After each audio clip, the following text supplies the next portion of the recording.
In the heart of Kenya, beneath the breathtaking beauty of Siaya, Homa Bay and Vihiga counties, an unsettling truth persists.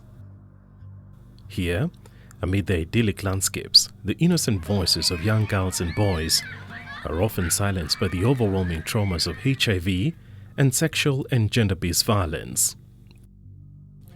This documentary reveals the powerful stories of these courageous survivors and follows the tireless work of Nyanza International Kenya, led by Country Director Elizabeth Oluoch, as they strive to bring hope and a brighter future to those who need it most. Join us on this journey of resilience, heartbreak, and the unyielding quest for justice and healing. Nyanza is a community health system strengthening organization.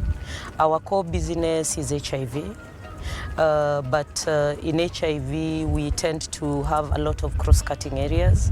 So we work in Vihiga, Siaya, and Homa Bay counties with the headquarters in Kisumu. Since 2003, Nyanza International Kenya has been a beacon of hope. The vision is a world where everyone with poverty and disease can live life in all its fullness. With the help of over 1,200 community promoters, Nyanza International Kenya targets the most vulnerable populations. These include people living with HIV, adolescent girls, young women, widows, and other key groups often left out.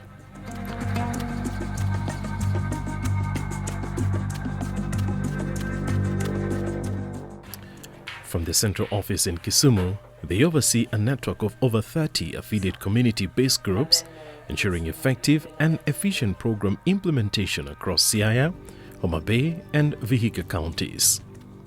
So when you look at Vihiga, the HIV prevalence is not a big issue, but we have an issue. Despite the prevalence not being much, the issue is that the people who are living with HIV are facing a lot of stigma and discrimination. So for Vihiga, we have the treatment care and support and the PMTCT program and the human rights and gender program. For us to be able to support the very few people who are living with HIV, to be able to be kept on care, and so that they're also not able to transmit to other people, but also support them deal with the stigma and discrimination, the community, to be to accept the persons living with HIV. Once you are accepted, then you don't feel like you need to hide, and when you hide, it means that even when you're having a relationship with someone, you may not disclose your status.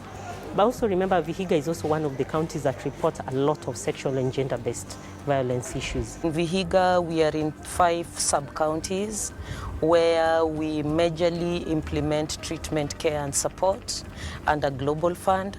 This is a component of a program that looks at following up defaulters of HIV treatment.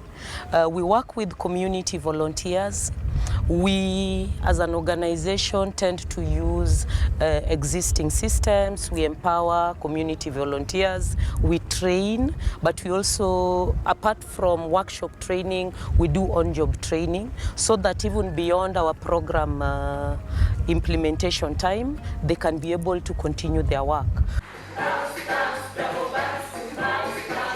Nyanza's programs are non-discriminatory and integrated, focusing on health, women's empowerment, economic development, education, and human rights.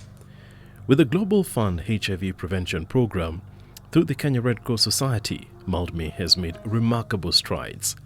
They have trained over 1,000 community health promoters, tested 15,000 people for HIV, and supported over 5,000 adolescents and young women through mentorship, twinning, and risk reduction program. Twinning is a key part of their strategy. They pair experienced volunteers with newcomers, ensuring they learn from and support each other. This way, everyone benefits and grows together. The program focuses on the following critical areas: community HIV treatment care and support, HIV prevention with general population, differentiated HIV testing services, intervention for adolescent girls and young women, prevention of mother-to-child HIV transmission, removing human rights barriers to access HIV services, supporting key and vulnerable populations like discordant couples, fisherfolk and men in high-risk settings. We work in men who we consider to be at risk because of the jobs, the nature of work that they do, that make them not go to the facility frequently to even to get to know their HIV status. Because it's said that men only present with HIV when they're already sick. So that's, we want to reduce that occurrence by ensuring that they know their HIV status, but also to be able to know what prevention methods are available for them to for them not to get HIV, like the issues of pre-exposure prophylaxis, PrEP, where you'll get medication because of your risk. A lot of the fishermen also do not really stay with their families every day. So you'll find that one person can be in a beach like Mageta one time, but when we come to Sindo, we will still meet the person after 3 months. That means that whatever fish he was looking for in Mageta is not there anymore. So he has come to look for more fish in this other landing beach. So we target fisher folk with information on HIV, sexual and reproductive health, and human rights and gender. And we also talk about sexual exploitation, because there's a lot of sexual exploitation in the beach, especially when it comes to women trying to access fish for sale. When you look at the fisher folk community, Mildmay has actually tried to mentor in Bond alone around 5,300 fisher folk mentors. But I can say Bond or Ariada, actually, if I'm not wrong, they have done around 8,000. So these fisher folk mentors, they're the ones that act like peer educators. They go and actually try to talk to the fisher folk community on combined prevention, like using condoms, and also trying to do things like adherence. Mildmay Kenya has made significant progress in preventing mother-to-child transmission of HIV and supporting key and vulnerable populations through education and healthcare initiatives. Mildmay came at the right time, and we still need them because we are not yet where we are supposed to be. If you look at our elimination of mother-to-child transmission of HIV, as a county, we are doing 11%, which is quite high, as compared to our target of 5%. Yes, as a sub-county, we are doing much better, because in the last 2 quarters, we've only had 3 mothers having their babies turn positive for HIV, which is quite heartbreaking. But 3 out of all the mothers that we see in our clinic is a small number. But if you compare this with before Mildmay, the elimination of mother-to-child transmission was quite higher than that 10%. And we could get more mothers getting their children turning out HIV positive. Join us as we delve into these courageous survivors and the tireless warriors of Mildmay International Kenya. This is a story of resilience, hope, and the fight for a world free from the shadows of HIV and sexual and gender-based violence. In our journey, we meet brave individuals whose stories echo the resilience and hope Mildmay fosters. We start in Siaya County. Welcome to Siaya County, a place of beauty and resilience. Yet, beneath its serene surface, the young people here face significant health challenges. The main issues include sexually transmitted infections, STIs, HIV and AIDS, teenage pregnancy, drug and substance abuse, DSA, and sexual and gender-based violence, SGBV. Reporting of unreported cases of gender-based violence should actually be given a lot of priority. Right now, the health system, we are talking about prevention. These problems are driven by unemployment, poverty, peer pressure, and the lack of parental guidance. Masha, not her real name, a 15-year-old from Rabur village in Gem, Siaya County, is one of the many young girls whose life was forever changed by sexual and gender-based violence. Nilikuwa naenda kwa duka, alikuwa ananiita, ananipeleka nyuma ya duka, alafu ananifanyia tabia mbaya. Ndio nikaambia mamangu. Ndio mamangu akaenda kwa polisi. wakamshika, wakampeleka kwa court, wakamlipia bond, akatoka. Kesi bado ilikuwa inaendelea. Ndio nikaenda kwa hospitali, nikazaa, ndio wakamshika. Walikuwa wanataka kufanya DNA, wakaambiwa wasimamie pesa ya DNA, ndio ikawakataza. Nafikiria saa ile walifunga huyu, ndio vita ikatokea hapa kwa nyumba ya saa ingine hata baba alitaka alipwe na si kukuwa rahisi kwa sababu mtoto akiumia sasa utalipwa nini? Utalipa uhai. Mimi nilirudi nyumbani, nikaenda shule. Ndio vile tulifunga, mamangu na babangu wakaanza kugombana. Ndio nikakuja huku Januari. Alisema shosho niungulie biashara hata kidogo, hata nini hii nusu ya ngano ni afanye sambusa. Sasa ndio anafanya na ni kidogo tu. Nilianza kufanya kazi on Friday ya kuuza sambusa. Napatanga 100 kwa siku. Ndio shosho ananiongezea pesa yake. Nachukua vitu tena kwa duka alafu tena napika. To add salt to injury, Marsha told us that she had experienced defilement by a relative even in the new place where she was relocated to.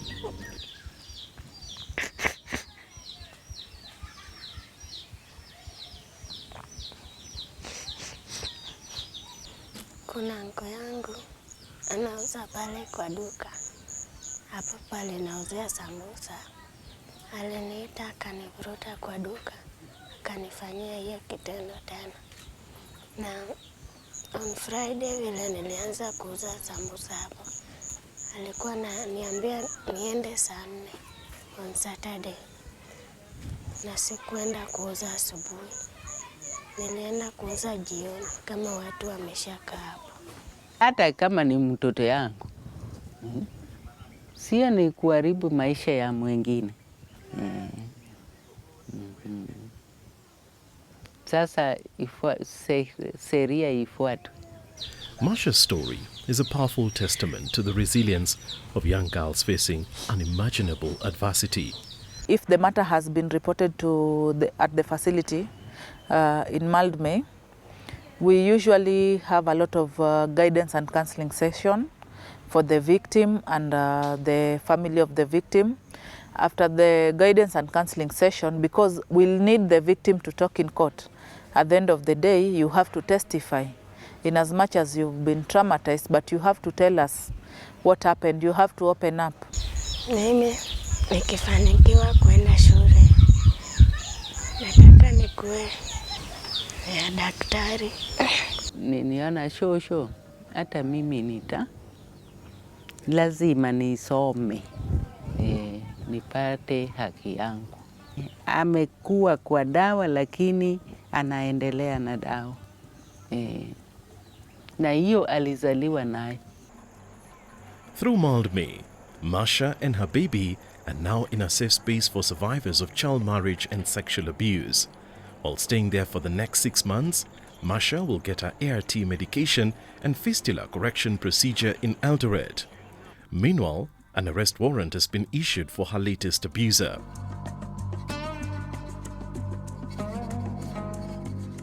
But Marsha is not alone. In neighboring Vihiga County, we met 2 other girls who endured similar horrors.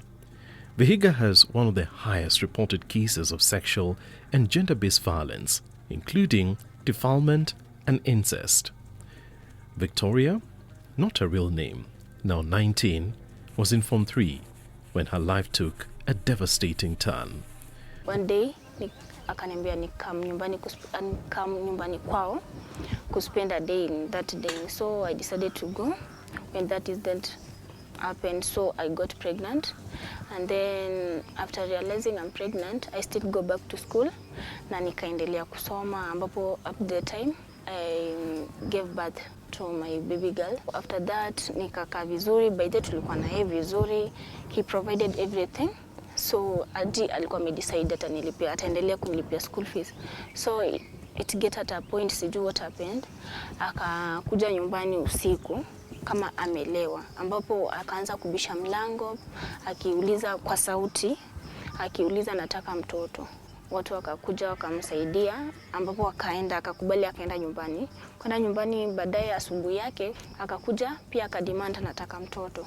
Sasa tukamkataza hataki mtoto, so venye alizidi hivyo vurugu, ikabidi sisi tukaenda kuandikisha kesi na akaweza kushikwa. For that tukakaa kapelekwa kotini, tukaambiwa tutaenda huko hivyo.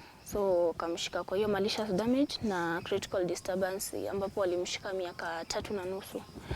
Now I had to dig deeper of why, the reasons as to why he went to that home and create disturbance.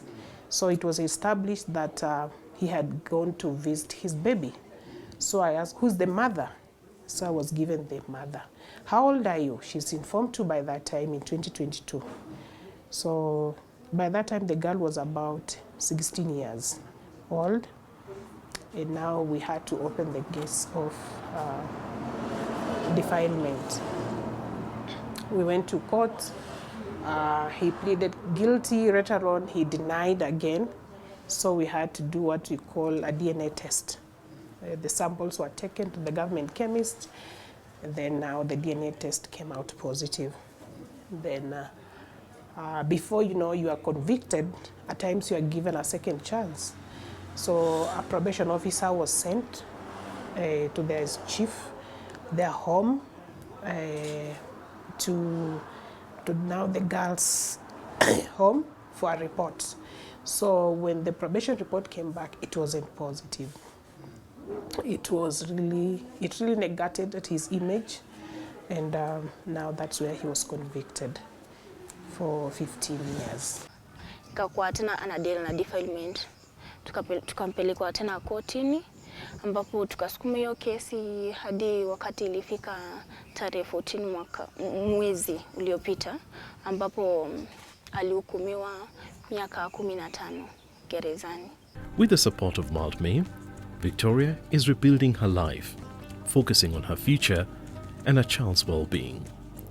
We thank Maldmay because wakati waliingia katika Vihiga County, tumekuwa tukizunguka kwa hizi wards zote tukifundisha mambo ya know your right. Kama umedhulumiwa, umefanyiwa defilement, imekuwa ni rape, unatakana ufanye nini?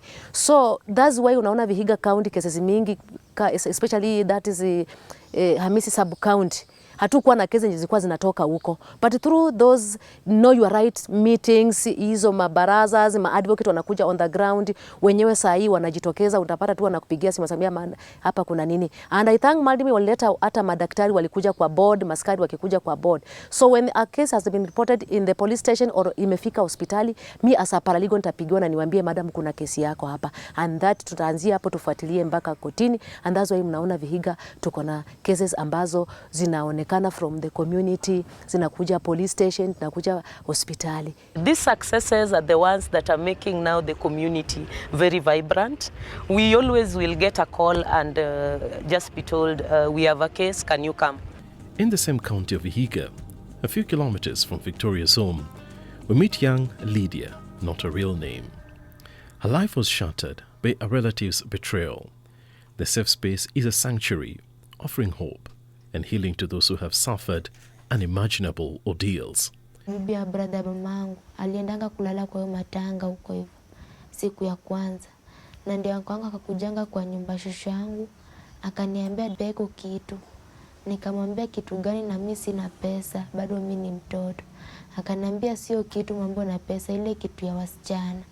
Na nikamwambia babangu kama bado ako haya aliniambia nisifanye hizo vitu kwa sababu mimi bado mimi ni mtoto. Akaniambia ati usijali hautaumia. Na nikafikiria sana, yani kabla bado nafikiria akakuwa shaanza kunishika. Nikataka kupiga nduru na yo brother yake mwingine, huyo anko wangu mkubwa sasa. Alikuwa pia ameenda kulala kwa matanga na bibi yake anakuanga shida ya masikio. Haezi sikia mbali. Hasa venye alitoka kaenda huko venye kwenda kupiga nduru. Akaenda kwa nyumba yake huko chini, akaenda kalala. Thursday siku ya kutoa tena. Aunti yangu akakuja akachukuliwa na watu wengine tena wakaenda kwa matanga. Wakalalanga huko hivyo. Sasa venye walala huko tena karudingi. Akalalanga na mimi hiyo Thursday, akaniumiza, nikatoka damu. Tena Friday tena akakujanga tena akalala na mimi sasa siku ya kuzika. Tena hiyo bibi yake alibakingi huko akalala hapa Muhaya. Tena akarudi na akalala na mimi, damu ikaanza kutoka. Sasa ndo Saturday nikataka kwenda kuambia jirani juu kwangu pia kukua. Na yeye anatumianga pombe juu kurudi kwake ni usiku. Na akanipiga teke ya tumbo na akanichapa kofi ya kichwa, akaniambia nikijaribu kuambia mtu atanifukuza hapo hivyo. Sasa ndo Sunday nilikuwa nataka kufua manguo. Nikaenda nikaomba brush kwa yangu alikuwa bado hajatoka. Na kitu ikaniambia hebu ambia bibi yake. Juu hiyo bibi yake unafaa ukae karibu na yeye umuongeleshe kwa masikio ndio atasikia. Nikamwambia kila kitu na yeye akaenda akaniambia usijali nitaambia nko yako. Before ambia nko yangu nikaenda nikaambia jirani naye akaambia CHV. CHV akanipeleka hospitali nikapatikana niko raped na vidonda zilikuwa huko chini pia. Hizo siku mbili tu vidonda zilikuwa huko chini na nikapelekwa police station Luanda na ndo nikaletwa hapa hivi. Hawana mahali pa kuenda. Kwa sababu kule mashinani watarudi wapi? Either mtoto amemfunga babake ama babake ako cell. Mtoto ako na ango yake ako cell ama amefungwa. Wengine the perpetrators hajawapatikana. So una imagine returning this girl back to the community na ule perpetrator bado atamnyemele ama anaweza mfanyia chochote kupoteza the evidence. And that's why you see these girls here. We are 23, the girls are 23 in number. Maldime tulishirikiana through their paralegals. Before even I made scholar, I had known Beatrice because tulikuwa tumekuwa naye kwa field. Nilikuwa nimemjua Rael, tulikuwa tumekuwa naye kwa field. So after opening this place wakaanza kuniambia tunakuomba wakati tuko na case wewe unapokea watoto wetu na through Maldime utakuwa unapata support kiasi yenye itakusaidia maybe kutafuta chakula ama transport to court kwa sababu ya hao watoto. I was called by the children's officer from Muhaya to come and intervene. There was a rumor that we had a young girl. The mother died in 2016 and they were left, two of them, under care of their father. The children's officer told me that she's been told by CHV, that's a community health promoter, that rumors are in a Buirani area saying that there is a man who is defiling her own daughter, and it is also being said that the brother to the man or the brother to this father to this girl is also defiling the girl. So it was like two perpetrators against one survivor who is a young girl. So I had to take the initiative. Number one, we had to liaise with the police officer. We go, get the girl, we took her to Muhaya for treatment. When she was treated, the doctors assessed the girl. They did both physical examination. They even took samples to the lab, the urine, to go and do the necessary tests. After testing the girl, she was not pregnant. She was pregnant. The pregnancy test was negative. HIV was negative. And then according to the body, the way it was true that penetration had been taking place. So I liaised with the area assistant chief, Mr. Chila. I called him and told him that it was a rumor, yes, but now we have proven through that this girl is being defiled by the biological father. So we tried to intervene more. Then the girl told me that it's true. At night, the father comes to where they sleep in their bedroom and then always tells her, please don't sleep there, come to my bedroom. So we followed up that case. The two, until until this year, because it was in October last year, and then until last month the case was closed. The two of them were given a sentence of five years each in imprisonment. That they were charged with incest. So me as a paralegal, to be sincere, I'm not satisfied with those charges, because it's like they only charge the incest part, but how about the defilement? I want to blame our judicial system, because most of the time when you arrest them, you will find they have been bailed, it's their right, yes. And when they come back to the community, they'll still do the same offenses.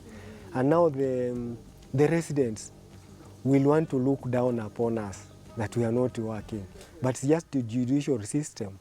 We arrest them, they are bailed, they come back. And also corruption. Some never even end in court. Some issues are just solved at the police station, which has always demoralized us, because we have worked very hard to arrest this person, and the next day he's back in the community, just doing the same. So many cases have been withdrawn or dismissed for lack of enough evidence. Why? It doesn't mean the kid wasn't assaulted sexually, or whoever, the lady, wasn't assaulted.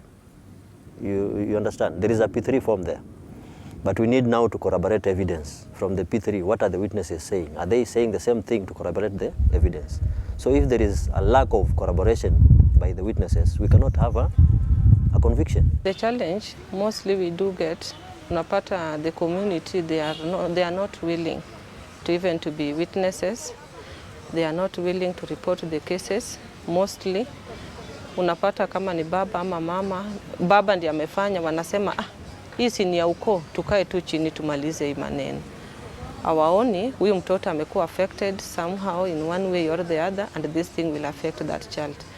Na ukishachukua upeleke kotini, the first day unaweza enda pale wapate wakuje waandike statement. Here nao kama issue ya kwenda kotini, it will be a very big problem. Hawataki kabisa na hawataki kwenda kutestify. Wanasema mimi nikienda kutestify hii maneno nitafukuzwa from the community. If there is no commitment from the family to talk it out publicly and deal with it publicly, we as a court, we cannot go anywhere. Even the police, their job becomes very difficult, because here is a situation, the old mzee has been found with a small kid. This kid is related to the old mzee. So it is shameful for the wife of the old mzee to, cooperate. You realize there would be a relationship breaking down, isn't it? So I would state one issue as a commitment. Even the parents of the kids. When a kid has been assaulted, the kid doesn't know anything. And you as a parent, you're the one to be on the forefront fighting for the rights of the kid. So if the parent herself or himself is not committed to now bring the old mzee to book, the police and the court can do nothing. 1 week ago, we buried one of the victims of gender-based violence in Bondo, and this victim was defiled by her teacher. And the case was still actively pending in court at Bondo law courts, but the perpetrator was released on bail or bond, and when he went back, he killed this girl. It was very sad. And I think if we could be having the safe spaces where we could be putting the victims, we could have prevented this death of this young lady. Once a paralegal identifies a person in the community, they are able, or a survivor in the community, they journey with them. They start community case management by journeying with them to the hospital. That is the first priority, so that they get access to one, medication to prevent sexually transmitted infections. If it is somebody that has started her menses, then we check on her. We check whether she's pregnant. If not pregnant, we do emergency contraceptives.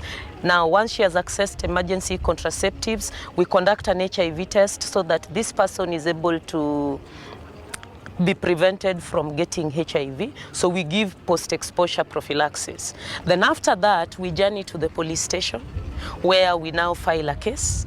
Once a case is filed, we work closely with the police. Once a case is filed, we now refer to a pro bono lawyer that we also work with.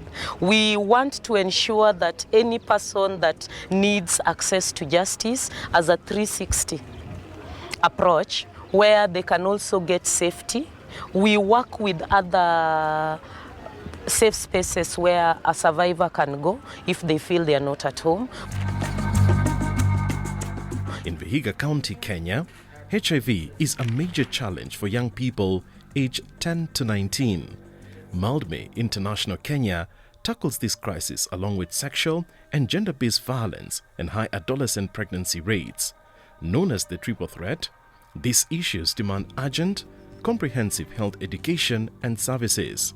In 2021, Kenya saw over 316,000 adolescent pregnancies and 98 new HIV infections reported weekly.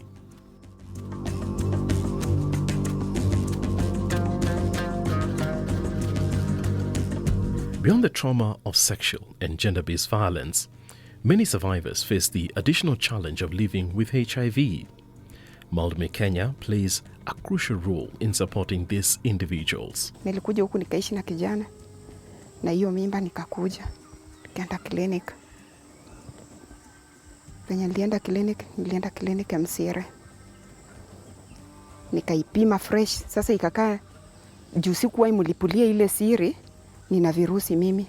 Juu yesi venye nilimuuliza akaniambia yuko sawa. Nikanyamaza tu. Ile mimba venye nilienda nikapima. Nikakuja, nikamwambia anaitwa David, nikamwambia David, sioni nikiwa poa. Kaniuliza kwa nini? Nikamwambia nimeenda Msire, nimepima, nimepatikana niko na virusi. Ilikuwa stress kwake. Because at that time pia mimi hata hizo dawa nimechukua dawa Msire since kuanzia 2018. Nimechukua dawa Msire. Lakini zile dawa sikuwa na meza. Kwanga ngumu kwangu juu sasa ilikuwa inafika wakati hata ukifikiria kumeza huwezi meza. Juu sasa nikiangalia tena nimekuja boma tofauti. Nimetoka boma tofauti. Boma yenye nimekuja kumejaa watu. Nilimpata kwa hospitali akiwa ni defaulter. Nikapewa jina lake niweze kumfuatilia. Sasa niliweza kumfuatilia kwa sababu alikuwa defaulter na alikuwa STF pia. Virusi zake zilikuwa kwa kiwango cha juu na alikuwa na mimba ya miezi 3. Na alikuwa new client hapo. That's why nilianza kumfuatilia. Nikamrudisha on care. Nikamlink kwa support group ya community. Tukaanza kutembea naye mpaka wakati alijifungua mtoto wake akiwa negative. Kulingana na Maldme, mikutano zenye nimefuata, at least wamenitoa mbali. Naweza sema wamenitoa kwa shimo. Because hata sasa naona ni kama nimenona. Nifika mahali nikapoteza kilo kabisa. Kilo zangu zikaenda. Lakini nikarudi tu. Nashukuru Maldme kwenye menitoa. At least sasa nikiwa hivi najiona si mimi peke yangu. Tuko wengi. Na hizi dawa ukizingatia kumeza hauwezi kufa. Utaishi milele. Imeshinda kansa. Hali yangu nilijua it was in 2017. Nigonjeka tu alafu hiyo kwenda unaambiwa pima tujue hali, then I got myself positive. It's been hard. Hiyo kukua guided, go back nikaanza madawa. Although hata kwanza nilikuwa bado na ugumu. I was enrolled, nikapewa. Yes, nilijikaza wiki, mwezi, ikafika mahali nikaona hizi vitu hapana. Nika default, siendi clinic, napigiwa siendi, nika turn down. So with time, I got pregnant. So lazima mtu ajue hali yake. That's when nilirudi tena nikakuwa enrolled kwa PMTC. I was asked to work with Malme, supporting the community. Our work there is to find out about PMTCT mothers and defaulters and lost to follows. Defaulters are those mothers who are not keeping appointments, and lost to follow are mothers that test and the same day disappear. And then we have the STFs. STFs are treatments, suspected treatment failures. So the kind of job I do is just finding those STFs and see what is making them to become STFs. And then those defaulters, what is the major reasons of them becoming defaulters, and so on. I'm a HIV positive woman mwenye ameundergo all the stages, akashika mimba akiwa positive, akafuatilia zile njia za kuzuia mtoto wake asipate virusi mpaka wakati anakuwa 2 years akakuwa negative. That's why tunaitwa expert mother. The efforts of expert mothers and community peer educators are vital in the fight against HIV. Expert mothers are women that have, in the past 2 years, been diagnosed with HIV, have successfully achieved viral load suppression, but also have successfully graduated their babies to be HIV negative. So these are women that also reach out to other women that are peers like them, but also do community mobilization to look at one, if there's a woman in a support group that goes for medication and is pregnant and has not started antenatal clinics, they're able to support them to start, but also talk to them about how to take care of themselves and also how to take care of their babies until they achieve their HIV negative status. If they are postnatal mothers or women that gave birth but are not going for clinic or are not taking care of their babies, they also follow up these women and ensure that they bring them back. If there are women that are pregnant but they are defaulters, they had been on ARV treatment but they defaulted and they are now pregnant, that means that the risk of transmitting HIV to a baby is higher. So they bring them back to care. They now start discussing defaulting. They also ensure that then their visits are closer, especially their clinic visits are closer, but they also conduct now closer home visits so that these women are able to adhere treatment, so that now we have a 0% rate of having this baby infected.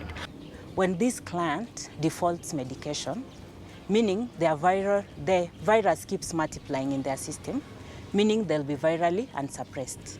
And this makes it easy for them to transmit the virus to the other person they are sexually in contact with or through other means of transmission. And two, it also affects our elimination of mother-to-child transmission. Remember, we are supposed to be doing 5% of the new HIV infection among children. So in line with the elimination of mother-to-child transmission, we need to trace our defaulters back, who are PMTCT clients, either breastfeeding or pregnant mothers. When you get pregnant and being positive doesn't mean it's the end for your child, that your child will be affected. It's you to make the effort your child to be negative by taking drugs on time, making sure you take in what is necessary, the guidance from your counselors, and avoiding the stigma from people. Accept yourself.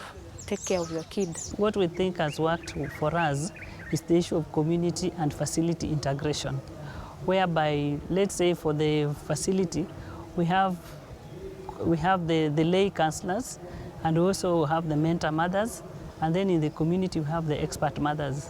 So the dialogue between the two has really helped us achieve a great milestone, whereby the program in the community we have these Kenya Red Cross SR programs, like Mild May, they support expert mothers, and then in the facility we have the Global Fund and other PEPFAR prefer supporters supporting the mentor mothers.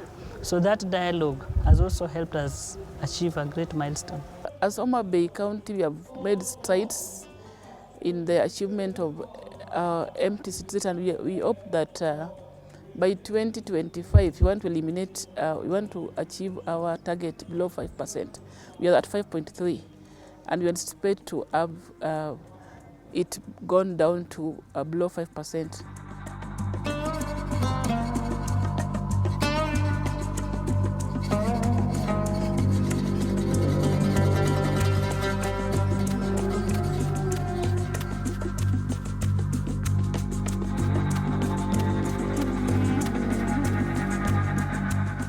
Jane's story and the dedication of expert mothers like Doreen highlight the transformative impact of Maldme Kenya's interventions.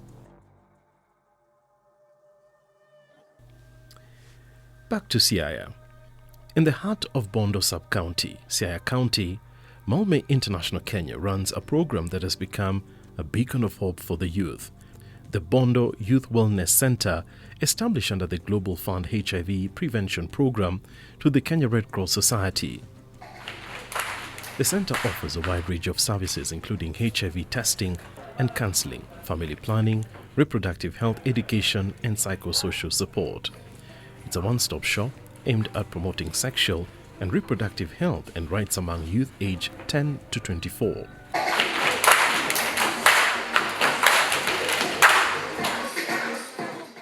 The project aims to expand youth-friendly services for sexual and reproductive health and rights using the combo strategy.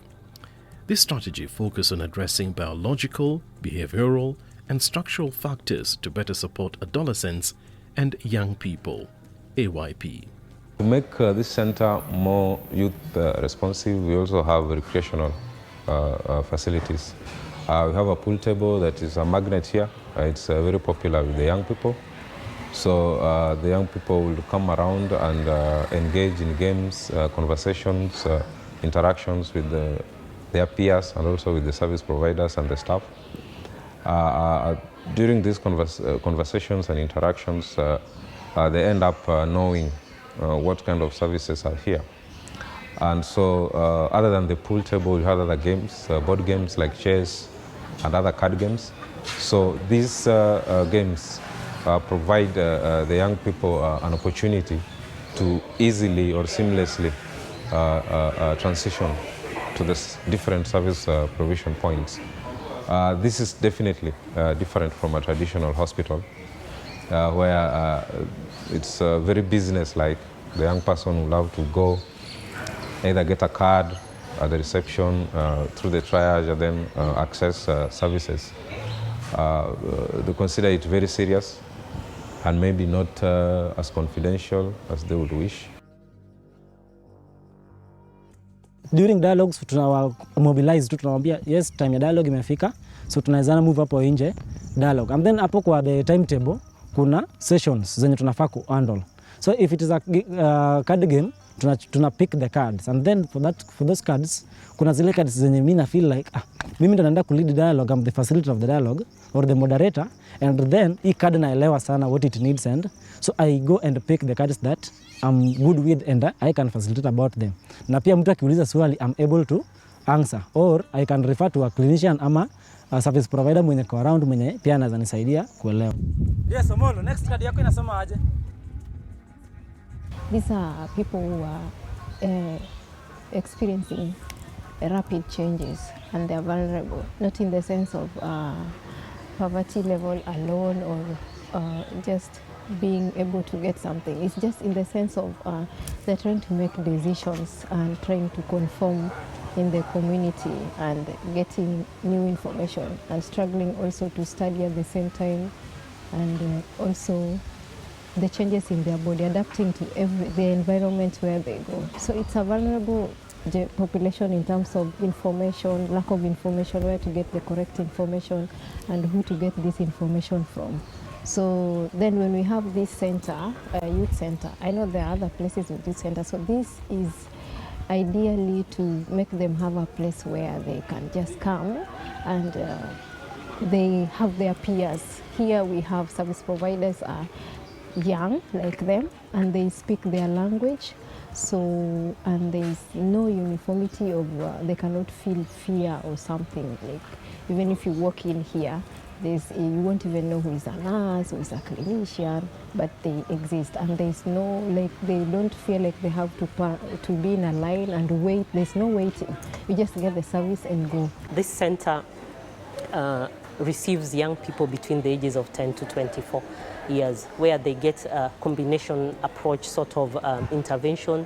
We look at biomedical services, we look at behavioral, and we also look at structural interventions, where under this one covers the medical, the biomedical, where you just get the medical and also HIV testing and counseling services and other counseling services, not just necessarily for HIV but mental health support.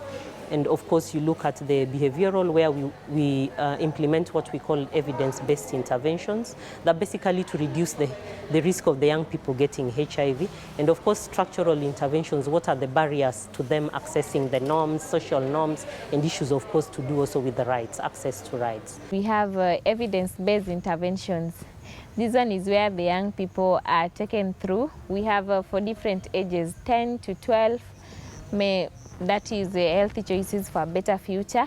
13 to 17, my health, my choice, and then they graduate to mentorship, risk reduction and mentorship. That is for 18 to 24 years. So these interventions are meant to ensure that young people delay their early sexual debut, and then those who are engaging in sex are able to practice safe sex, and they have informed choices that they make about their life. Like naweza sema wamenisaidia sana, cause wakati nilikuja hapa hata sikuwa nataka dawa. Nilikuwa nataka nirudi nyumbani hivyo, sikuwa nataka hizo dawa kabisa. Then hao watu waliniongelesha kabisa. Nikaona hii si mwisho wa maisha. So ni kama wamenisaidia sana. Naomi do call me. Then tunaongea, tunashare story. Anajua more about me, venye naenda. So na prefer kukuja kwa youth hapa ni poa kuliko huko juu.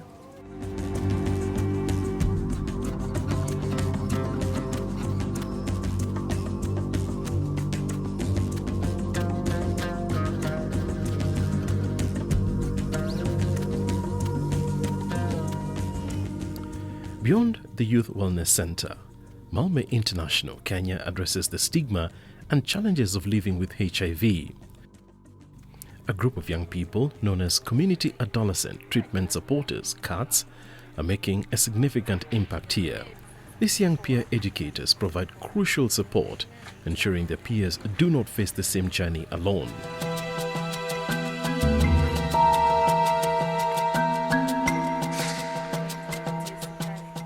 Mi hali yangu nilijua 2020, ilipata bado niko shule. Shuleni nilikuwa nagonjeka hadi matoro alikuwa na complain yenye 1 week nagonjeka, sijui nini. So vile tulifunga shule, sistangu ipa alikuwa na ako kwa hiyo facility, yeye ni nurse anaitwa Zuba. Akaniambia vile unagonjeka hivi, hebu twende upimwe. Asa nikapimwa, nikapatikana nayo. Mtu wa kwanza kulia alikuwa sistangu. Alilia, hata mimi sana nilishtuka, gai kitu nimetoa wapi? So after kupatikana nayo, tukaenda kwa nyumba. So babangu hapo tukamwambia results, akadisclose, akasema yeye ako na hiyo kitu. Na hiyo thing ndio iliwa mamangu. Juu bado alikuwa haja accept ako nayo. Juu babangu yeye aliniambia tu story mingi. Sijui ni footballer, hizo enzi zao. Yaani alikuwa anachukua tu, yaani story mingi hata complicated. So akaniongelesha, nikasema itakuwa ngumu juu nilikuwa boarding. Nasema kila time kwenda kwa matron, sio watu watanishuku. Budangu akaniongelesha, sistangu, saa nikapata support from my sister and my father walikuwa hapo kwangu. Aniongelesha, nikamua hali. Kama hii niko nayo, siwezi fanya chochote juu iko. Na nisipomeza death. So nikakubali. Nilimshukia hiyo chuki, nasema kwa nini mimi nabeba mzigo wako ni hata sikuwa ukifanya hizo raha zako? Kwa nini mimi kwa watu wetu wote? Kwa nini mimi? Yes, hadi sahii bado uchungu bado tu iko kwa moyo, bado sijaachilia hivyo rahisi. Ukiambiwa eti this thing is for a lifetime, you are like for a lifetime, like you are forever. So ilikuwa challenge, but with the trainings hapa na pale, sensitization, na pia kupatiwa motivation na hao watu wa facility, wanaitwa peer educators. So these people, they used to do the same role as kat sahi wanafanya. Malme ilianza kufanya nao last year after nilifanya form 4. So kwa maana nilichaguliwa kati wao, juu mimi pia ni one of them. Ya ukikuwa kat wanakuchukua kama unaishi na hiyo ugonjwa HIV. So wamenichukua kao juu wanaangalia kwanza kama uko na viral load mingi ama uko LDL. So LDL inamaanisha huna copies yoyote. So nikaandikwa hapo, ni encourage wenzangu juu wengine ni defaulters, wachukui dawa vizuri. So as they appear, wakanichukua niwaongeleshe, niwape support, na maisha inaendelea tu hivi. I used to get sick a lot during that time. Hata my KCP, I did kama siko well sana. Yes. So at that time niliona enyewe this thing is serious.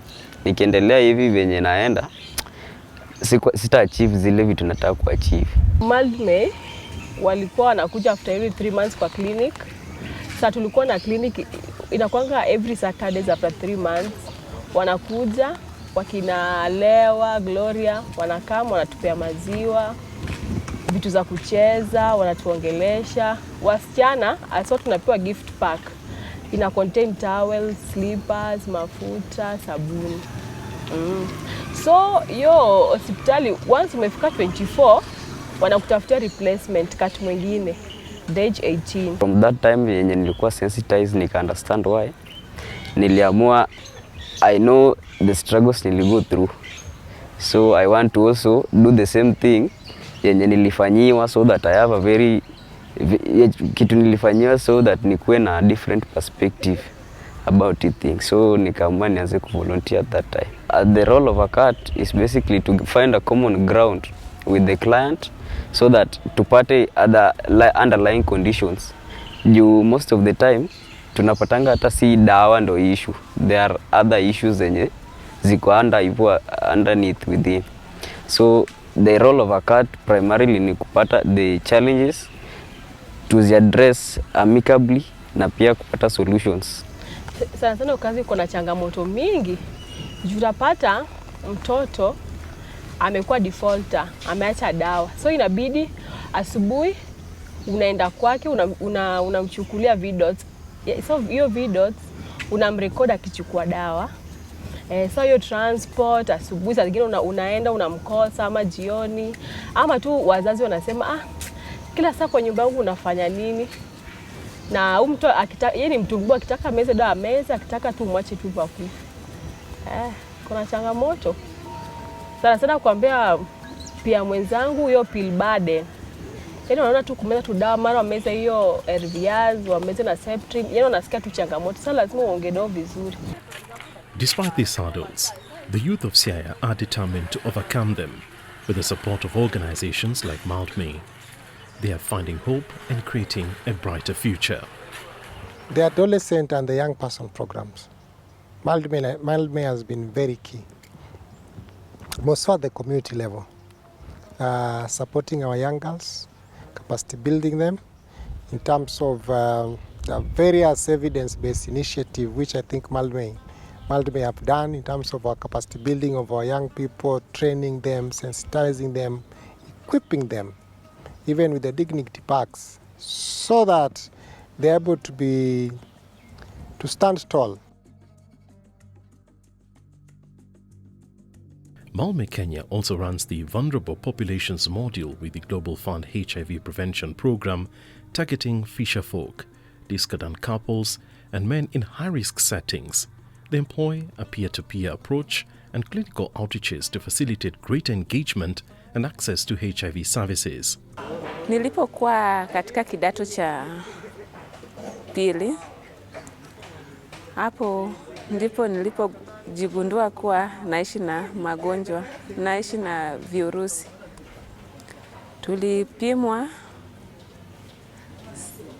Kupimwa, jawabu ilipotoka, ikatoka kuwa niko na virusi.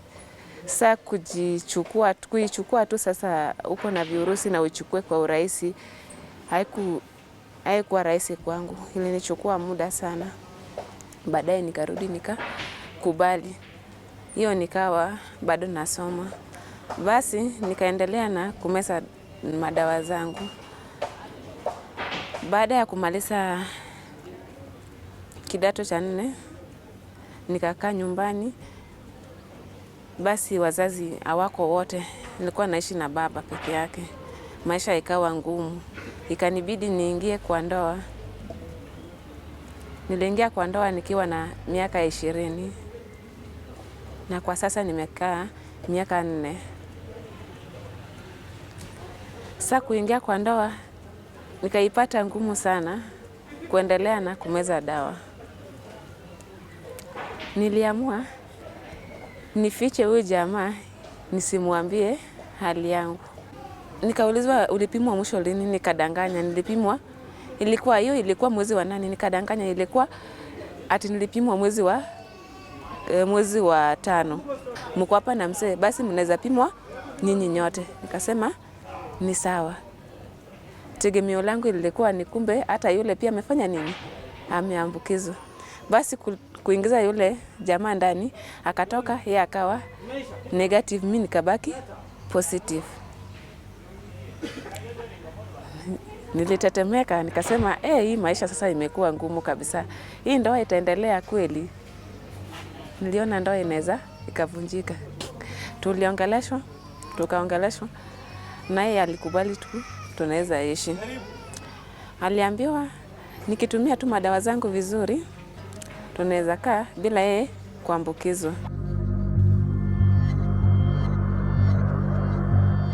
Sisi ni madiscordant couple. Sasa walikuwa wanaona sisi huwa tunadhea vizuri, niko LDL na yeye pia anachukua PrEP kila siku na tunakuja pamoja. Sasa ilikuwa imejulikana sisi ni discordant couple. Tulimit kama bado tuko shule when we were still in school. So far by that time alikuwa negative, mimi pia nilikuwa negative. But kwa bahati mbaya baada ya kumaliza shule yeye akaenda mahali but alirepiwa huko. Baada ya kurepiwa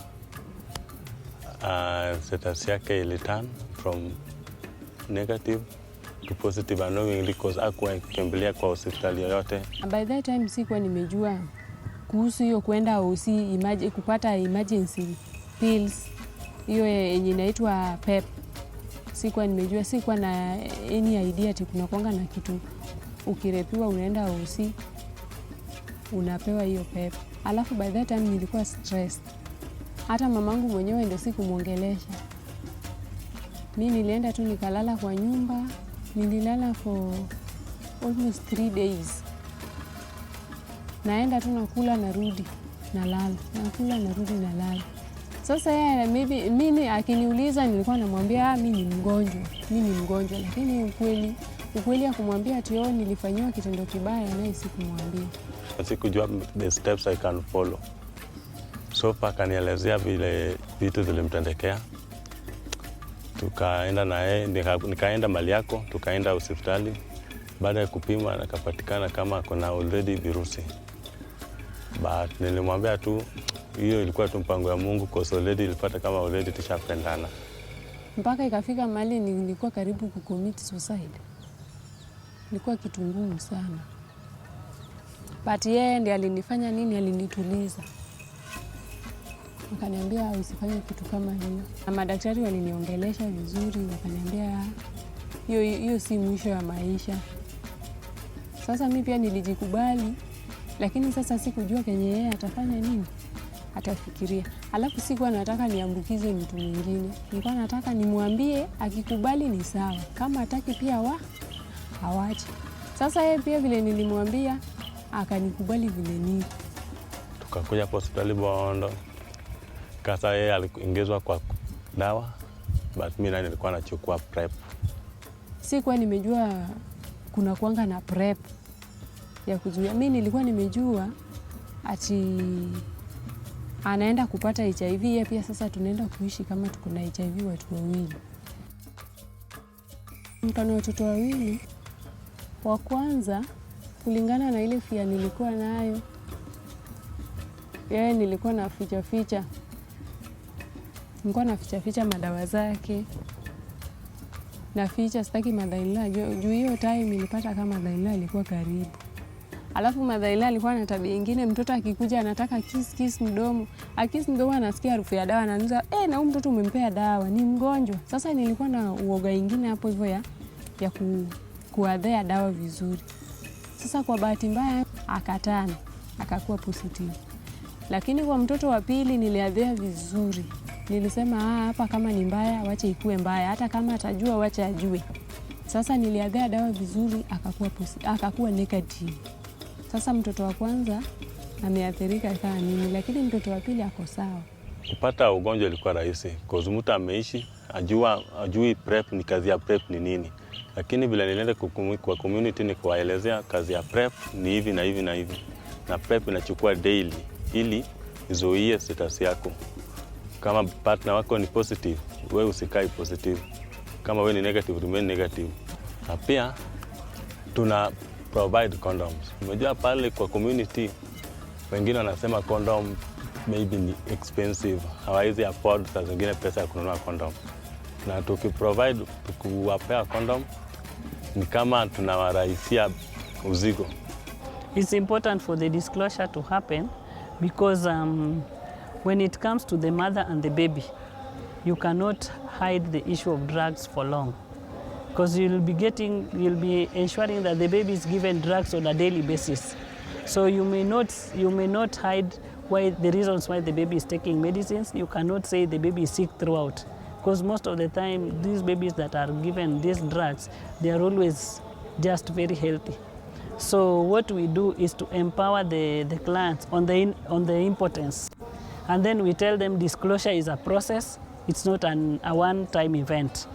So you go step by step so that by the time maybe you are delivering the baby, you are done with a disclosure. And then we always encourage them that it's better you have a negative baby, and then later on, even if there were issues of breakages, it can be resolved because all the family members will be happy when the baby comes out negative. Than not disclosing, you are HIV positive, you are also getting another HIV positive baby, you are adding burden to the family. So still, if you are to break, then you'll be breaking when the baby is negative and the mother is also having good quality of care. So basically, we are just empowering the clients on the basis of disclosure. Yeah, so the only thing that we have realized families breaking is how you do the disclosure. If you rush it, if you don't do it step by step, then the other partner might not be in a position to understand how the two of you can stay with either both of you being positive or one negative and positive.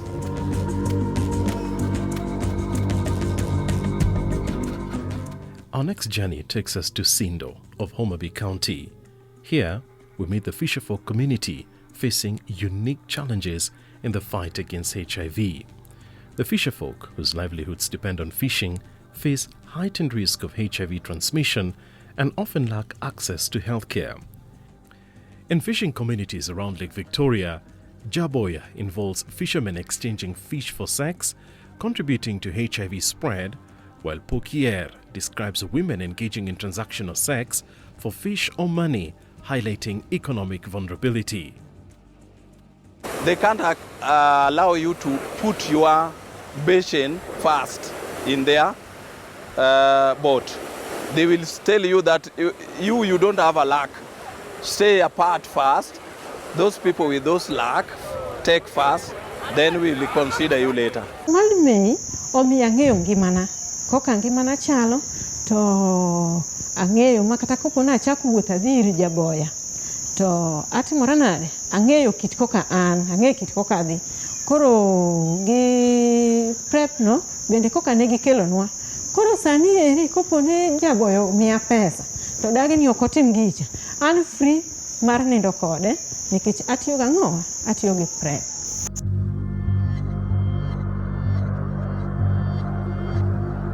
Maldme ilipoingia imetusaidia. Ndio imetusaidia kabisa. Tulikuwa tunasumbuka.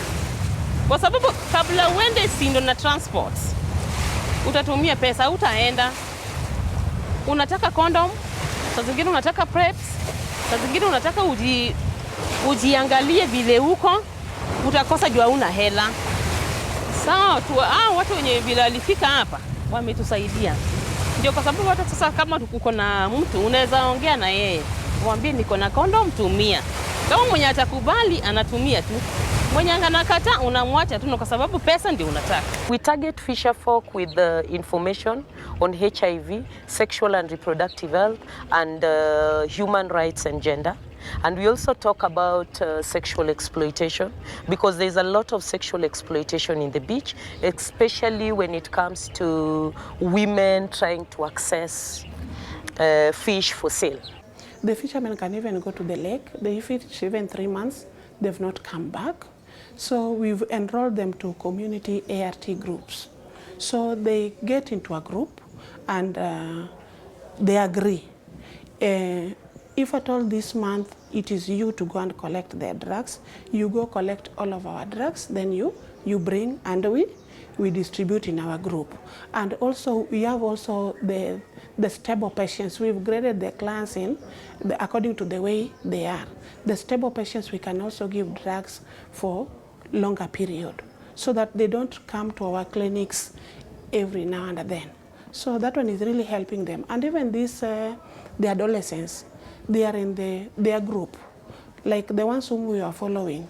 They've also recruited other members. They are going to school, and when they are going to school, they cannot come to the clinics during the weekdays. We can see them over the weekends, or we agree with them. We have managed to sensitize our community on risk reduction on HIV privilege. We have managed to give services within the beaches. We have managed to refer so many clients that was not being done there before to the facility. Because of that health talk, because of that, those all services like condom distribution, like PrEP distribution, so the HIV privilege has gone down. Men in high-risk settings. MHRS intervention targets men engaged in high-risk behaviors like the jaboya and pokier phenomena among fisherfolk, but goes beyond that. Victor Oma, an accountant at a local bar in Sindo Town, Homa Bay County, is a beneficiary of this transformative program. Working at a nightclub, he's exposed to risky sexual behaviors that could significantly impact his life. He is grateful for the intervention and support he has received from Maldme, which has helped him navigate these challenges and improve his well-being. Kwa nyuma nilikuwa na karibu 7 hivi, wanawake 7 hivi. Unapata ule amekuleta kitu nzuri, mimi amekuleta hii. So kila kitu ulikuwa unapata. So venye ndugu yangu alikuja, kaanza kunielimisha mambo ya kujikinga, mambo ya kujua hali yako, na hata wakati wa ngono ukishamaliza hiyo ngono, ama wakati before, ama kabla hujaenda, kuna madawa unaweza tumia. Unaweza kupata kwa sahihi, siwezi kuwa na wanawake karibu 3 ama niko na mmoja.